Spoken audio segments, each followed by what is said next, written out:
ቲክቶክ በእይታ ብቻ ገንዘብ መክፈል ጀምሯል። ይሄም እንግዲህ ኢትዮጵያ ላይ ከዚህ በፊት አይቻልም ነበር ማለት ኢትዮጵያ ውስጥ ሆናችሁ ገንዘብ ማግኘት አትችሉም ነበር ከቲክቶክ። ኢትዮጵያ ውስጥ ሆናችሁ በትክክል ገንዘብ መክፈል የሚችል ቲክቶክ አካውንት መክፈት ትችላላችሁ ማለት ነው። ሶ አስቡት እንግዲህ ከቲክቶክ እና ዩቲዩብም ደግሞ የምትሰሩ ከሆነ ከዩቲዩብም ተጨማሪ ገንዘብ መስራት ልትችሉ ነው ማለት ነው። ሶ ይሄ እንግዲህ ቀላል ነገር አይደለም፣ ህይወታችሁንም ሊቀይርላችሁ ይችላል ማለት ነው። ሶ በጣም አሪፍ ነገር ነው። በተለይ ደግሞ ቲክቶክ ላይ ቫይራል ለመውጣት እንደ ዩቲዩብ በጣም አስቸጋሪ ነገር አይደለም። ሎካል አካውንቱ እንደዚህ ማድረግ አትችሉ ማለት ሎካል የሚሆን አካውንት ላይ ኖርማል የተከፈተ አካውንት ላይ ሞኔታይዜሽን የለውም። ሶ የውጭ ሀገር አካውንት መክፈት ይጠበቅባችኋል ማለት ነው። ስለዚህ ብዙ ጊዜ ቪፒኤን ምናምን ይባል ነገር ሰምታችሁ ሊሆን ይችላል። ነገር ግን ያለ ቪፒኤን እንዲሁ መክፈት ትችላላችሁ ማለት ነው። ሶ ቪፒኤን ሳያስፈልጋችሁ፣ ሁለተኛ ላይ ደግሞ የምነግራችሁ ነገር ምንድነው የውጭ ሀገር ስልክ ቁጥር ሳያስፈልጋችሁ እዚሁ በራሳችሁ ኢሜል ካላችሁ በኢሜላችሁ መክፈት የምትችሉበት መንገድ ነው ማለት ነው። ስለዚህ የመጀመሪያው ስቴፕ እንዴት አድርገን ቲክቶክ አካውንት የውጭ ሀገር ቲክቶክ አካውንት እንደምንከፍት አከፋፈቱን አሳያችኋለሁ ማለት ነው። ከከፈትን በኋላ አሪፉን የሆነ ሀገር እንዴት እንደሚመርጡ ማሳያችኋለሁ እና አሪፍ የሚባሉት ሀገሮችንም በዛው መነግራችሁ ይሆናል ማለት ነው። ከዛ በኋላ እንግዲህ ስለ ሞኔታይዜሽኑ ነግራችኋለሁ ማለት ነው። ያው ሞኔታይዜሽን ለሎካሉና የዛኛው ፎርጅን የሚለየው ምን እንደሆነ አሳያችኋለሁ ማለት ነው። ሶ እዚህ በቀኝ ላይ ያሉ ላይ ማየት ትችላላችሁ። ክሬቲቭ ሪዋርድ የሚባል ሞኔታይዜሽን መጥቷል ማለት ነው። ለክሬቲቪቲያችሁ ወይም ክሬት አድርጋችሁ ለሰራችሁት ቪዲዮ ቲክቶክ ሬቨኑ ገንዘብ መስጠት ጀምሯል ማለት ነው። ሶ ይህንን ማየት ትችላላችሁ። ሁለቱ ለውጥ አለው። ከዛ በኋላ ደግሞ የፔመንት ሴታፕ እንዴት ፔመንት ሴታፕ እንደምናደርግም ቀጣዩ ደግሞ እንዴት አድርገን ቻናላችንን ማሳደግ እንደምንችል ያንን መንገድ አሪፍ ቲፖችንም ጭምር ሳጣችኋለሁ ማለት ነው። ሶ እንደነዚህ ያሉ የገንዘብና የገንዘብ ነክ ቪዲዮዎች የሚመቻችሁ ከሆነ ቻናሉን ፎሎ ማድረግ እንዳትረሱ። ወደ ቪዲዮ እንገባለን። ሶ ምንድነው የምናደርገው አሁን ሳይን አፕ ነው የምናደርገው ማለት ነው። ስለዚህ ሳይን አፕ ስታደርጉ ማስተካከል የሚጠበቅባችሁ ነገሮችን እዚሁ ነግራችኋለሁ ማለት ነው። ስለዚህ ሳይን አፕ የምናደርገው መጀመሪያ ከታች ላይ ሎኬሽን ይልና ኢትዮጵያ ይላል እንደምትመለከቱት ማለት ነው። ስለዚህ ኢትዮጵያ የሚለውን ማስተካከል ይጠበቅብናል ማለት ነው። ስለዚህ እሱን ትነካላችሁ። ኢትዮጵያ የሚለውን ከታች ላይ ከነካችኋት በኋላ እኔ ግን ነካዋትን ማለት ነው። ስለዚህ ወደ ዩኬ ወይም ደግሞ ዩኤስ ተቀይራላችሁ ማለት ነው። ከሁለቱ አንዱ ማድረግ ትችላላችሁ። ዩኬ ወይ ደግሞ ካናዳ ከሶስቱ አንዱ ማድረግ ትችላላችሁ። ስለዚህ እኔ ዩናይትድ ስቴትስ ላድርጌ ከፍታለሁ ማለት ነው። ሶ ከታች ላይ ዩናይትድ ስቴትስ አለ፣ አይታችኋል አይደለ? ቆይ አክብቤ ላሳያችሁ። ሶ ቅድም ካልታያችሁ ምናልባት መመልከት ትችላላችሁ። ከታች ላይ ዩናይትድ ስቴትስ ምትላለች። እዚህ ጋር እናንተ ኢትዮጵያ ከሆነች እሷን ነክታችሁ ዩናይትድ ስቴትስ ማድረጋችሁን እርግጠኛ ሁኑ። ኮንቲኒ ዊዝ ኢሜይል ሚል አለ። እሱን አማራጭ ነው የምትመርጡት ማለት ነው። ስለዚህ ይህን ከነካችሁ በኋላ ኢሜይላችሁን ታስገባላችሁ። አሁን እዚህ ጋር ኢሜይል የምታስገቡት ምን መሰላችሁ? የሌለው ማለት አካውንት ጭራሽ ያልተከፈተበት አዲስ አካውንት ማለት ነው። ሶ ኢሜይል ካስገባችሁ በኋላ ምንድነው ከታች ላይ ኮንቲኒው ምትላለች። ሶ ኮንቲኒው ምትለዋን እነካታለን።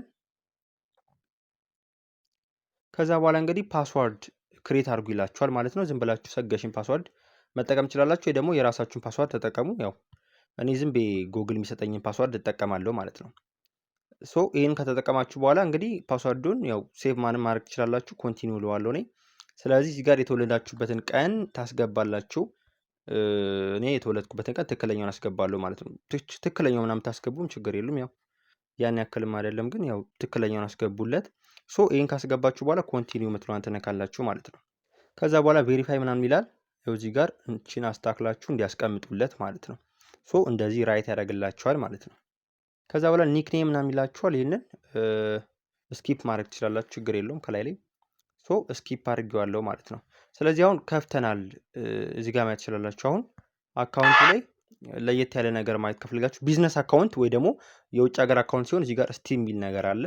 ስቲም የሚለው ቦታ ላይ የተለያዩ ነገሮች ነው የሚመጣላችሁ ማለት ከዚህ ሀገር ላይ የተለየ ነገር ናቸው።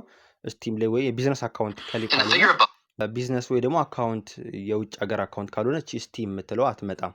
ስሙን ሴት አፕ እና እዚህ ጋር ስሙን ለምሳሌ ማን ይብዬ ልክፈተው ዝም ብዬ በመጀመሪያ አካውንቴ ማለት ነው። እሺ ኮንፈርም እናደርገዋለን ስሙን። ስለዚህ ተመሳሳይ ሼፕ ያላቸው አሉ አይደል? እሱን መምረጥ ነው። ከዛ ቬሪፋይ ያደርግላችኋል። እንግዲህ ይሄን ላሳያችሁ፣ ቅድም አሳይቻችሁ ነበር። ያው ይሄኛው ፎርጂን አካውንት መሆኑን ማወቅ ከፈለጋችሁ እዚህ ጋር መመከት ትችላላችሁ ማለት ነው። ያው ማየት ትችላላችሁ። እንደምታዩት ክሬቲቭ ፕሮግራም ይላል ማለት ክሬቲቭ ሪዋርድ ፕሮግራም ይለው መጥቷል ማለት ነው። ስለዚህ አሁን እርግጠኛ መሆን ችለናል ማለት ነው ክሬቲቭ ሪዋርዱ እንዳለ። ስለዚህ በዚህ የተለያዩ ናቸው። እንደዚህ ነው የሚጨምሩ ነገሮችም ይኖራሉ። ሶ በዚህ ማወቅ እንችላለን። አንደኛው ውጭ ሀገር አካውንት እንደከፈትን ማለት ነው ተጨማሪ ብዙ ነገሮች እናገኛለን ማለት ነው። ስለዚህ ይህን እንደዚህ አድርገን ማስተካከል እንችላለን እና ቼክ ማድረግ እንችላለን ማለት ነው። እዚህ ጋር ክሬቲቭ ሪዋርድ ላይ ስገቡ መስፈርቶች አሉ ማለት ልክ እንደ ዩቲዩብ ሁላ እዚህ ላይ ማሟላት ያለባችሁ ነገሮች አሉ ማለት ነው። እሱን አሳያችኋለሁ። እዚህ ጋር መመልከት ትችላላችሁ። አሁን 18 ዓመት መሙላት ይጠበቅባችኋል። 10,000 ፎሎወር እንደገናም ደግሞ 100,000 ቪው በ30 ቀን ያስፈልጋችኋል ማለት ነው። ያን ከገባችሁ በኋላ ሞኔታይዝ ማድረግ ትችላላችሁ ማለት ነው። እዚህ ላይ ግን ሪስክ አለው ማለት ይሄ ሙሉ ለሙሉ ሪስክ የሌለው ቻናል አይደለም እና ከሪስክ እንዴት ነው መውጣት የምትችሉት የሚለውን አሪፍ መንገድ ላሳያችሁ ማለት ምንድን የምታደርጉት የመጀመሪያው ነገር ምንድን ነው ቪፒኤን ተጠቀሙ ማለት ቪፒኤን ሳንጠቀም መክፈት እንችላለን፣ ግን ቪፒኤን ተጠቅማችሁ ብከፍቱ ደግሞ የተሻለ ነው። ሁለተኛው ነገር ደግሞ ሲማችሁን ለጊዜው አውጡት ወይም ደግሞ ኤርፕሌን ሞድ አድርጋችሁ በዋይፋይ ከፈቱ። እኔ ዳታ ስለሆነ የምጠቀመው ያው ሲሜን ማውጣት ስለማልችል ነው።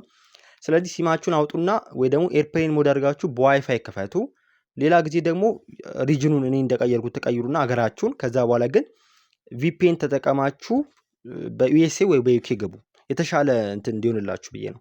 ከዛ በኋላ ደግሞ በኢሜይል ተጠቀሙ። ልክ ሎጊን በምታደርጉበት ሰዓት ላይ ደግሞ ሁል ጊዜ ቪፒኤን መጠቀማችሁን እርግጠኛ ሆኑ፣ የተሻለ ሪስኩን ለመቀነስ ማለት ነው። ያን መንገድ መጠቀም ትችላላችሁ ማለት ነው። እንደዛ አድርጎ ፔመንት ሜተድ ደግሞ እንደነገርኳችሁ ፔመንት ሜተድም ነገራችኋል ብያችሁ ነበር። ፔመንት ሜተድ የሚያስፈልገን ምንድን ነው? ክሬቲቭ ሪዋርድ ለመቀበል ያው በኢትዮጵያ ባንክ ቀጥታ አይቻልም ማለት የፔመንት ሜተዶች የራሱ የቻለ ያስፈልጋቸዋል። ሌላ ፔመንት ሜተዶች ነው ያሉት። የመጀመሪያው ፓዮነር ነው ወይ ደግሞ ዋይስ ባንክ አለ የዩኤስኤ ባንክ ወይ ደግሞ ፓዮነር መክፈት ትችላላችሁ። ብዙ ቪዲዮዎች አለላችሁ። ፓዮነር ሞክሩት። ፓዮነር የምታገኙ ይመስለኛልና እነሱን መሞከር ትችላላችሁ ማለት ነው። እነዚህ ነገሮች ደግሞ ለጥንቃቄ ማድረግ ትችላላችሁ ማለት ነው። በኖርማል መንገድ ፎሎወር ሳትገዙም ሊሆን ይችላል፣ ያለ ቪፒኤን ሳትገቡ። እንደገናም ደግሞ ማይሆን ነገር አለ አይደለ? ማይሆን ኮንቴንቶችን ሳሰሩ ልክ ጋይዳንሱን ተከትላችሁ መስራት ይጠበቅባችኋል ማለት ነው። እንደገናም ደግሞ ዋናው ነገር ቲክቶክ ላይ ምንድነው ቪዲዮ እንዳታስረዝሙ፣ በጣም አጭር ቪዲዮ አድርጉት። በተቻላችሁ መጠን ሁኩ በጣም ጸዴ ሁክ መኖር አለበት ማለት ነው። ያንን ሁኩን ካስተካከላችሁ በኋላ ደግሞ እዚህ ላይ በጣም ሪሰርች መስራት ትችላላችሁ። እንደዚህ አይነት ቪዲዮ የሚመቻችሁ ከሆነ ቻናሉን ሰብስክራይብ ማድረግ እንዳትረሱ። ደህና ሁኑ።